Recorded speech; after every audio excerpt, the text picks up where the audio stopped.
Fala pessoal, hoje vamos falar um pouquinho sobre o BCFF. Também é um fundo que eu não ia trazer, mas eu tive pedidos de seguidores aqui do Instagram, aqui do YouTube, inscritos, seguidores lá do Instagram, e lá no meu grupo do WhatsApp também, que o link está aqui na descrição.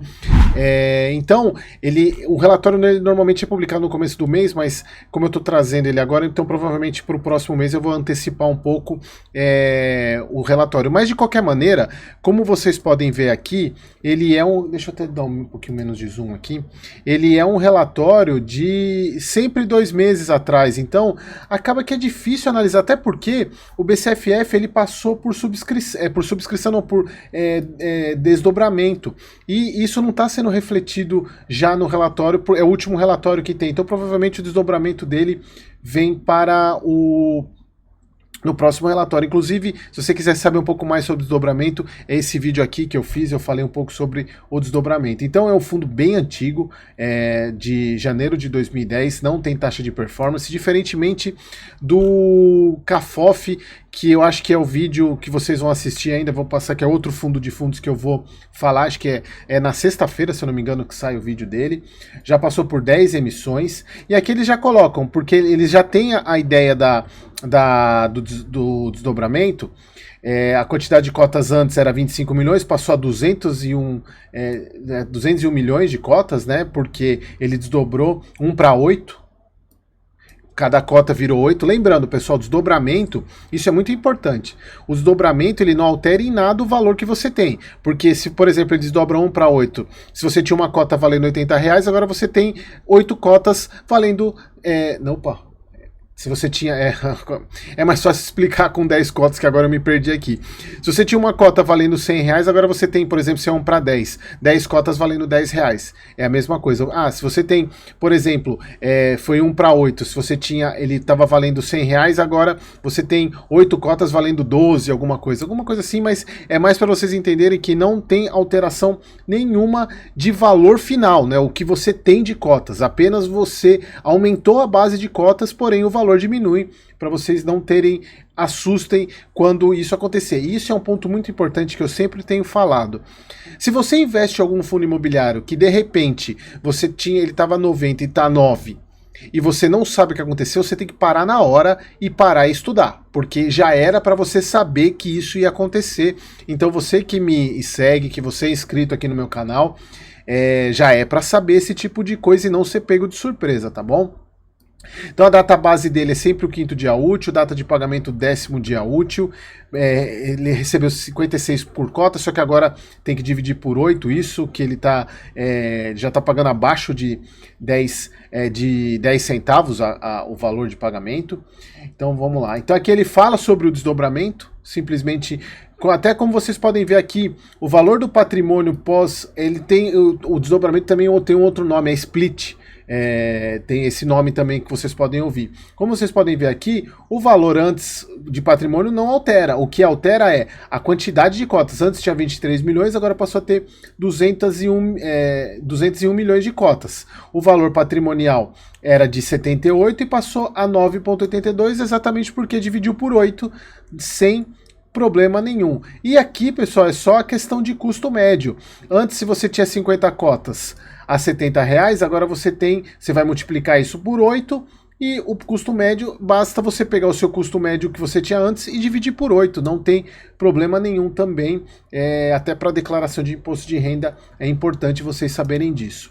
Aqui eles fazem aquela chamada porque o BCFF é um dos fundos que opa, apareceu uma mensagem aqui. Que tem grandes influenciadores. O próprio Thiago Nigro, ele mostra na carteira pública dele, ele tem o BCFF. Eu sou contrário a ter fundo de fundos, eu falo sempre isso para quem me segue aqui. Fundo de fundos, para quem me segue no Instagram ou é inscrito aqui, eu já falei bastante sobre isso. Fundo de fundos para mim é um investimento tático, é aquele investimento que você vai ganhar apenas com valorização, não é para carrego. Carrego para longo prazo, o fundo de fundo não serve porque ele não traz retorno. Então, o fundo de fundos é basicamente P sobre VP. Olhou o fundo de fundo abaixo de P sobre VP, não tendo nenhum problema, obviamente, que não tenha nenhum fundo lá dentro muito problemático, é uma boa oportunidade para você ganhar com valorização. tá? Então aqui eles fazem essa propaganda mostrando aqui. Então ele tem 1,7 milhões de valor de mercado. A cota aqui, vamos olhar direto no split aqui, né, que está em 8,61. Valor patrimonial 9,62. Então aqui é um ponto importante de vocês observarem. Esse é o tipo de situação que eu não sei quanto é que está a cota hoje porque eu não acompanho muito o BCFF, mas esse é o tipo de situação que é interessante taticamente falando, porque pode ser, não é recomendação isso daqui, tá? Mas é o único sentido que eu vejo para investimento em FOF, é esse ganho aqui, porque o valor de mercado ele vai tender ao valor patrimonial, em algum momento ele vai tender, então é esse ganho que você vai ter no valor patrimonial e no FOF. E aqui 0,07 após o split de rendimento. Esse é um dos pontos que eu sou meio contra a questão do desdobramento para esse tipo de fundo, porque eu quero ver na hora que tiver numa baixa de mercado e esse fundo pagar 2 centavos por cota, porque isso pode acontecer. E aí ele ou baixar de 1 centavo, então eu não sou muito favorável a esse tipo. Inclusive, no vídeo que eu mencionei no início desse vídeo aqui, que eu falei sobre o desdobramento, eu falo bastante sobre isso porque eu acho desnecessário nesse tipo de fundo. Então, ele tem 61 fundos imobiliários, ele tem 17 CRIs, o portfólio 98% alocado, ou seja, ele tem 2% em caixa. Aqui a parte de macro, pessoal, eu não vou ver essa parte de macro, porque a gente está falando do macro de outubro.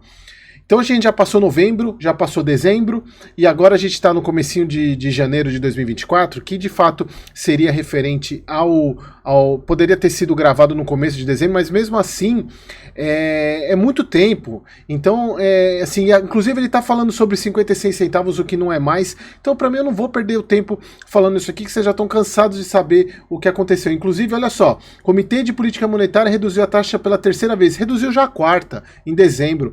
Que, como você já sabe, então não tem muito sentido eu falar sobre isso agora aqui nesse fundo, nesse vídeo. Aqui a questão da marcação que eles acreditam sobre o potencial de valorização. Ele está nesse momento 14,1 de desconto. Deixa eu só ver quanto é que está agora o BCFF. Deixa eu só ver, só para ter essa BCFF11. Deixa eu só. Ele está em 9,37.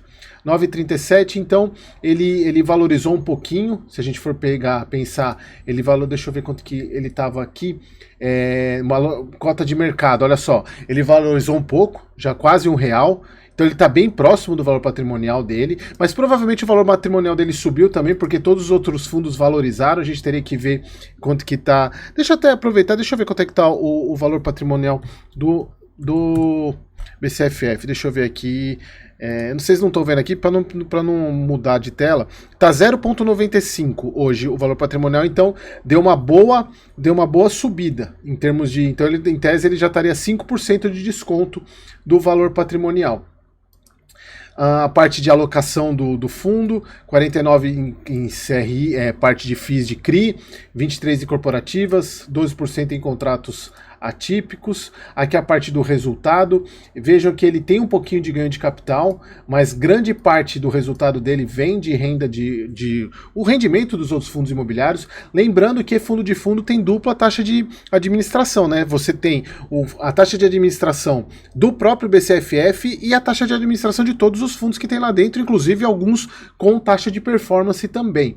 Então aqui a gente pode ver que ele vem, o guidance dele, que é difícil a gente falar, sendo que ele já fez o desdobramento, então é só mais um overview para vocês desse relatório, mas o próximo a gente já vai conseguir trazer mais informações mais relevantes com o desdobramento em si. Aqui a parte de as maiores posições dele, ele tem alguns fundos que eu gosto bastante, que é o Canip, o próprio BTLG, o IRDM, que valorizou bastante, CPTS, e a maior posição dele é o BTCI. Então aquilo que eu mostrei para vocês, a parte de 49 de fundos de CRI, 23 comercial, 12 logística, 5 shopping, outros FOFs, tem caixa em 12%. Então aqui a parte de carteira e o breakdown em termos de Tá, em termos de indexadores dos CRIs, basicamente 80% é IPCA, 18% CDI, até porque a gente pode ver aqui ele tem o IRDM, CPTS, o próprio Canip, que faz com que esse IPCA seja maior, porque ele é 100% IPCA. Aqui a parte de cotação histórica e volume mensal também é um pouco complicado da gente avaliar isso agora, por causa da questão do split, mas eu quis trazer para vocês mais porque eu vou começar a fazer o acompanhamento mensal do BCFF também. Ele vem com guidance de 0,56, agora foi para 0,08, 0,9, né? E aqui encerrou o relatório desse fundo de fundos. E normalmente os fundos de fundos não tem muito o que discutir, porque é basicamente, a gente até, vocês vão ver no vídeo do Cafof que ele faz um pouco mais de giro de carteira, que eu acho interessante, inclusive eu acho melhor até que o BCFF, mas é mais para trazer para vocês um panorama desse fundo, as posições dele o que eu vou fazer o acompanhamento mensal do BCFF, tá bom? Espero você no próximo vídeo.